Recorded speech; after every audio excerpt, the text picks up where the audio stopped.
that was far more intense than I was prepared for. So I just saw The Long Walk, based on the Richard Bachman story. Stephen King. Stephen King is Richard Bachman. Like Garth Brooks is Chris Gaines. Remember when Garth Brooks didn't want to do Garth Brooks shit anymore, so he put on like a soul patch and a hair piece, and he became like a different dude. Um, this to the best, to my feeling, was a lot of Stand By Me, a lot of The Running Man, and some V for Vendetta. And I mean that in the best positive way. This movie is very intense and does not shy away from just how ugly and real violence is. You know, it takes place in this dystopian America. It seemed to be set in like the 1960s. And every year, Elvira, if you knock that camera over, I swear to God, she's playing with the wire. It's set in this dystopian America where there's been a great war, and we're essentially in another greater depression. And every year, 50 boys are chosen from one from each state to compete in the Long Walk, which is just you walk until there's nobody left walking with you. You get 3 warnings before they kill you. You're not allowed to step off the concrete. But after 3 hours, if you don't have any more violations, you get to start fresh with 0 violations. And it sets the stage, a very simplistic story. We don't have to know what happened. We don't have to know what the war was. We don't have to know each character's backstory, because you could just kind of feel it for the nuance of each actor. And that's saying something, because again, it's there aren't a lot of locations. They're just walking, you know. And I was wondering how they were going to do that. I was like, oh, is it going to be like flashbacks to these kids' lives and how they got to this place? And no, there isn't any of that. There's only really one flashback, and it's to tell Philip Seymour Hoffman's character's dad's story. And that's the part that kind of reminds me of V for Vendetta a little bit. But it's beautifully shot. There's just this beautiful Americana landscape that has this dark undertone, because you got this dark black road running right down the middle of it, and how they have to walk through the elements, and you're seeing all these beautiful scenery around you, but then you're also seeing like burning cars and people who are waiting to see a kid get his head blown off. Like, people are watching it as a death sport. Mark Hamill plays the kind of gruff military leader. That's kind of the through line of the entire thing. He's the voice that they hear the most, telling them to keep going, and the reason that they keep going is to show grit and sack up and stuff. Judy Greer, who I'm a big fan of, has a very thankless role. She's playing, Philip Seymour Hoffman's son's mom, and she's kind of the emotional heart of this thing. And she has this, like, because she's a good screamer when she was in the Halloween movies. Which the one thing is, Judy Greer not saying "say goodbye to these Michael" to Michael Myers as a callback to her Arrested Development character. What a waste. But she has this longing, not wanting to let go, cry, scream, that like literally just like it made my knees weak. That ew, yeah, it got me. That scene got me. And you just have this great interplay between all these boys as they're walking. And the one kid, I was like, oh, I know that. I was like, oh, it's Jojo Rabbit. Great movie. Another very sad movie. But you have this great interplay between these kids of all different, you have black kids, white kids, Asian kids, and that stuff is never the crux. I was waiting for the racial angle to come in, given how this set, they're in the South and all this kind of stuff, and it was never that. It was kind of in this world where everyone is just so beaten down and downtrodden that it's that you have no other option other than to take your chance out there on the Long Walk. It's the only chance you have in the world to escape the living, what the world that you're living in. And that's why he says, the main character says, like, no one ever actually signs up for this. It's just like we feel we have to. We feel it's the only way. But what I really enjoyed about the movie the most, aside from, again, the shot compositions how it feels so disorienting. There's just shots sometimes where it's just showing their feet walking, and it feels very disorienting when you kind of snap back into the road ahead, and little things as far as like somebody have to tie their shoe or somebody have to stop to take a shit. There is this the intensity as they get their first warning, their second warning, their third warning, that like I was like literally gripping my seat at certain points in the movie.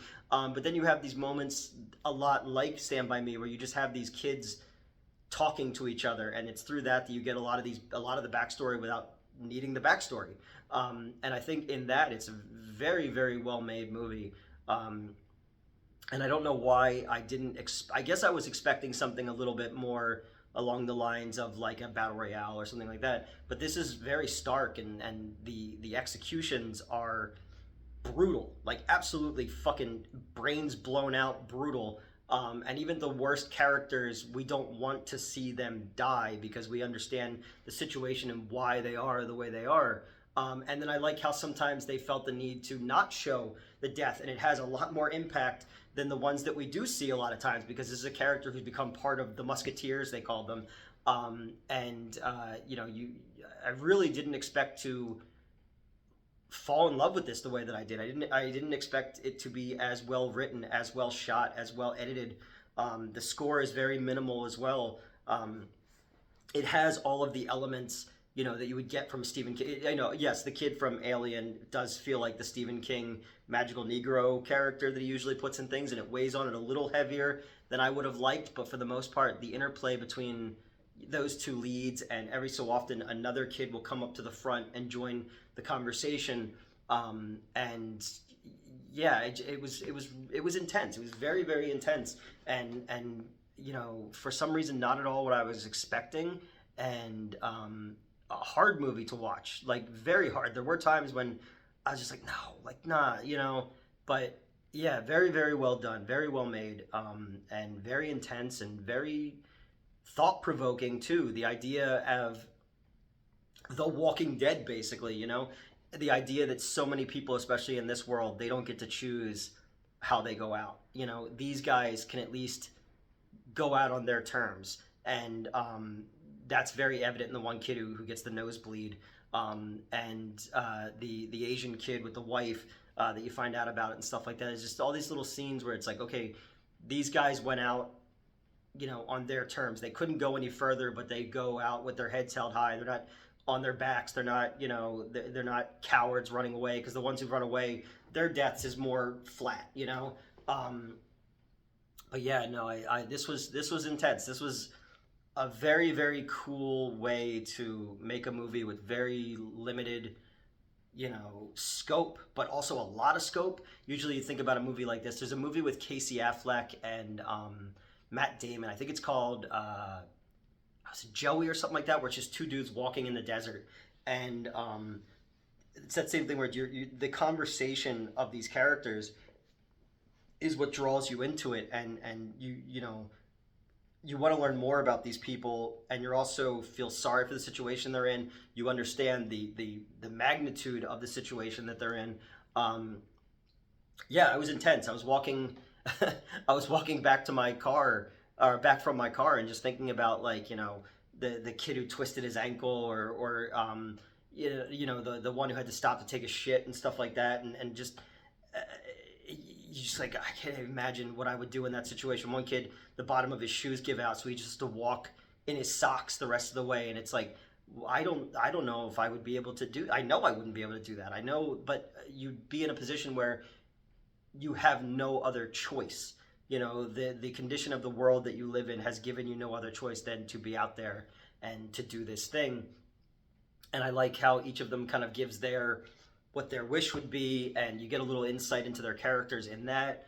And then the catharsis at the end is not really that cathartic, but it's symbolic of that, and kind of the character who makes it to the end doesn't really make it to the end, because he just has to keep going, you know, because there is no place anywhere for him anymore.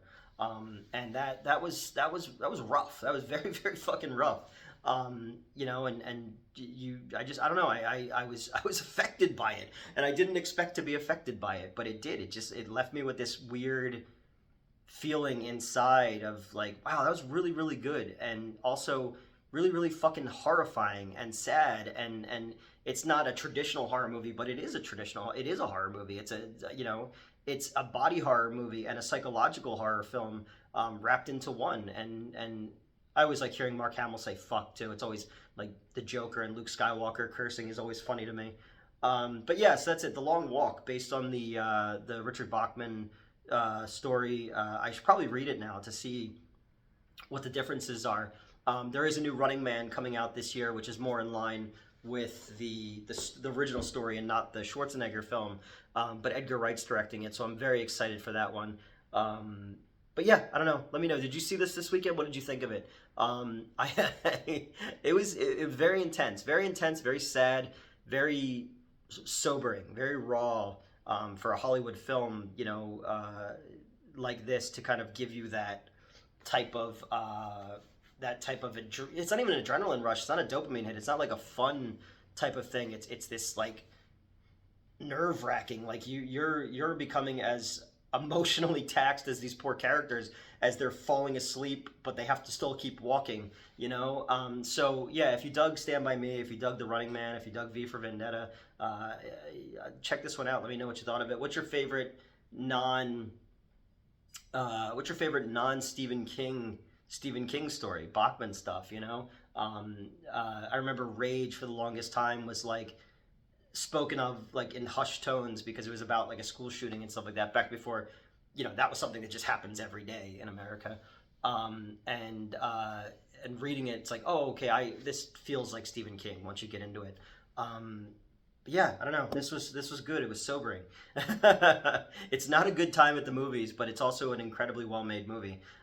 So yeah, let me know what you thought of The Long Walk.